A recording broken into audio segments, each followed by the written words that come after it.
What's going on, y'all? John here again. Today we are looking at another random battle recognition. Today's episode is going to feature 3 platoons doing what they do best. Teamwork, working together, and kicking butt. To start things off, we're watching Camper and his platoon from the MOW clan.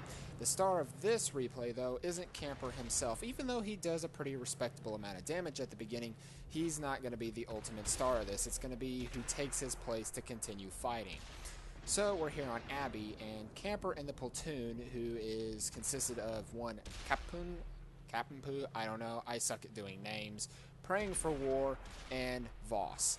They are in a bottleneck situation right now, and they are having to fight off a number of tanks up and down these little alleyways, and they're trying to push. Now, the platoon in this replay consists of a few Type 59s and one Tiger 88. So it's kind of a standard Tier 8 premium tank platoon. They're out making money. And I like what Camper's doing here. He's using the wreck of this prop M4 Sherman as cover so he can return fire on these enemy tanks and cover his more vulnerable armor, because the Type 59 does have a bouncy turret. Even though he's doing a very good tactic here, his luck's about to run out as they start now trying to focus fire him down. Artillery gets stuck in, and ultimately he does get taken out. That brings us on to the star of this replay, Cap. In his Type 59, Cap has one mark of excellence, and he's going to go on to show why he's a really good tanker in this tank. Cap himself has his own YouTube channel. I've seen some of his Battlefield 4 gameplay. He has a World of Tanks video out, and just going to give a shout out to his channel. If you want to, go check it out. Back to the action, Cap has just ran forward and taken out an FV-304 artillery and is now performing some very dirty-minded tricks on this KV-5 by staying behind him and just putting round after round into him, and that pretty much seals the KV-5's fate.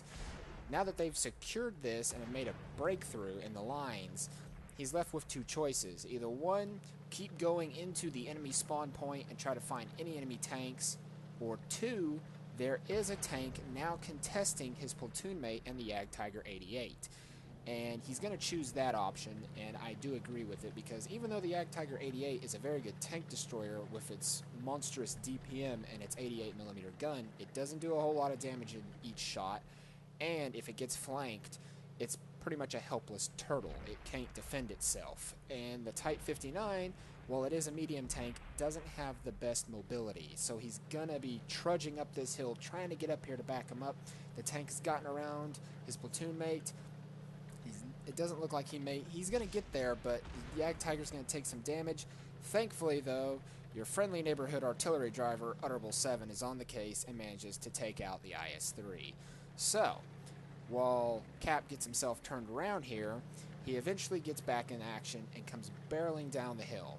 What remaining tanks on the enemy team are left are all in the Cap circle on this encounter battle, and he's going to be going for the top part of this little abbey structure up here, and he's going to start putting some fire down on them, or at least that's the plan anyways. Unfortunately, he's going to get up there, and he's going to find out he doesn't have a shot on any of the tanks that are directly in the Cap circle. But him and the IS-6 do have the right idea. Get up here and get a tactical overview of the entire battle, and this is a very good tactic. Get up here, and you can now cover 3 sides of the map from this position. You can cover our base, you can cover their spawn, and you can cover flag. He gets up here with the IS-6, and like I said, he doesn't find any direct shots off the bat. Now, there is an enemy Type 59 moving at our spawn to go take out artillery, and he does plant a shell over there, but it fails to connect. No idea where it went. Type 59 is going after Utterable 7. Unfortunately, while Cap did do some additional damage, I didn't have a very good camera angle, because at that point I was coming over here to see Utterable and give him a couple tips on what this Type 59 was trying to do, because he was kind of having an episode right now going, there's a Type 59 right in front of me, he's going to kill me. But the Type 59 donks his second shell at Utterable 7. Utterable 7 is now debating whether he should run or try to back up, but there's no need. Type 59 comes over, and he shotguns him. So that ends the first replay, with Cap doing an impressive 3 kills and 2,022 damage. So, well played to you, Cap. If you want to check out his YouTube video, his YouTube channel, there will be a link in the description. And we're going to carry on to our next replay in this random battle recognition. In this next replay, we're going to be watching Fallen One 907 in his IS-3. Real fast, let's watch him as he slides in and ammo racks this motherland. What an intro. We're going to be watching him and his platoon consisting of Bionic Frog and his KV-4 and Abandoned Sniper and another IS-3, a Tier 8 Russian heavy tank platoon. Chances are these guys are grinding the op for the motherland. That's why all three of them are in Russian tanks, and very good Russian tanks at that. Each Russian heavy tank that they're playing has a distinct play style. The IS-3 is very fast, very versatile. KV-4 is just a big lumbering shield with a lot of armor and health and a very good, little nasty 107mm gun. Looking at Abandoned Sniper and Bionic Frog, they are in the middle of this map, while Fallen One is more to the southern flank of it.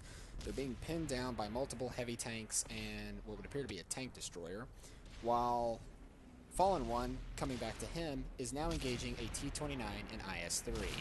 Scratch the T-29, he obliterates him, and now is focused on this IS-3. So he positions his armor back, pointing it at the IS-3 so he can keep his maximum armor pointed at him. He plants a shot in him.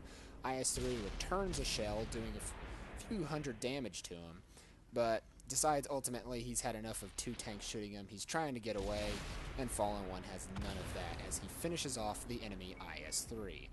So, what's he got left to contend with? Well, there was an enemy heavy tank on the other side of the rock, so he's going to go over there and try to investigate what it is, and there it is, an enemy KV-4.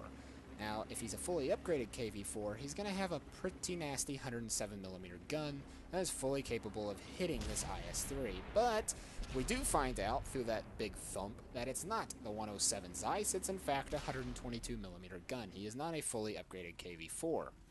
Fallen One makes an unfortunate shot here, bouncing off the front of the KV-4.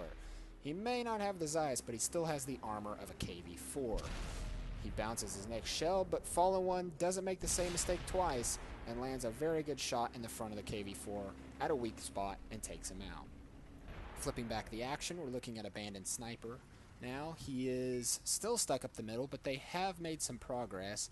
They're now dealing with an entrenched T-32 heavy tank, and Bionic Frog puts a good shot in him. They're still contesting him, but they do have teammates. Why do I keep saying that? They're moving up on the other flank of this T-32, so it's just a matter of time before he dies. And there you go, he's taken out there by Abandoned Sniper.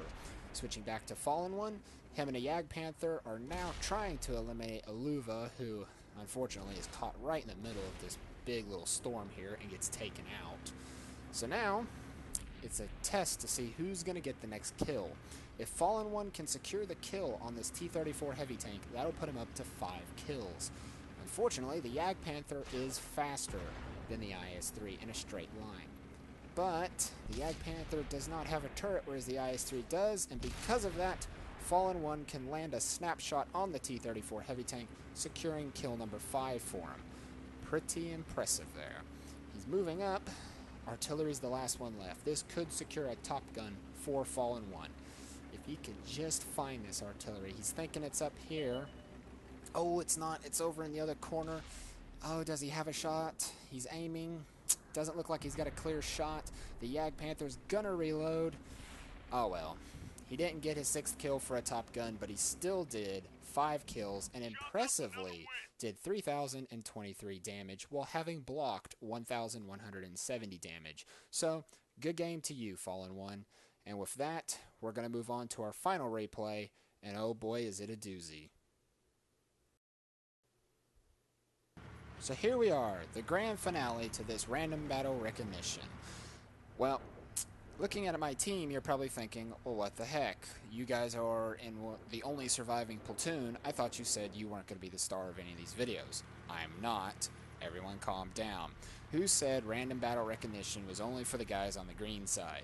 Sometimes there's someone on the red team who does something so good or who catches my eye, and this is one of those instances where it just has to be brought to light. Now, for this first part of the replay, you're going to be watching from my point of view, but it looks like we've got this in the bag. We outnumber them by a substantial margin. It's 6v4, so we could easily win this. I mean, we have them pushed. We know where they are. There's an IS-6. Utterable 7 is in a Super Pershing.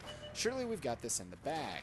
I meet one of this platoon. I smack him with a good 122mm gun, bringing him down to not very good health, but now we don't know where any of them are.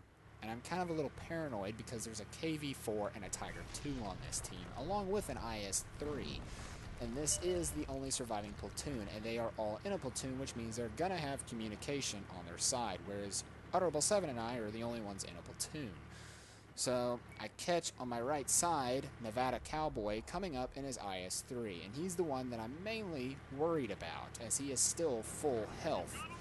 I'm aiming a shot over at him, I fire, it bounces off the front, and he smacks me real good with his 122mm gun. I just dodged the shell by the KV-4, and I'm now trying to get myself in a dip, and watch as these guys just make a pincer maneuver out of me and take me out. I focus my attention back to Nevada Cowboy, but it doesn't matter as Brooklyn Grace takes me out in his KV-4. Honorable 7 is down for the count too.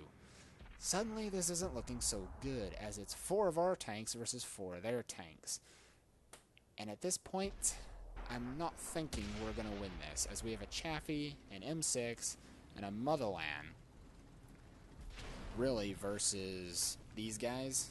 I mean, not to discredit anyone on my team, but they're not caught in the best of situations. And an M6 versus tier 8 tanks, yeah, it's not good. And there goes the Motherland. This game is completely out of their hands now, as they are surrounded. They're now being enclosed by these 4 tanks. The M6 is going to go down any second now. He's already went down. It's just a Chaffee left. It's pretty much game over, man. Game over.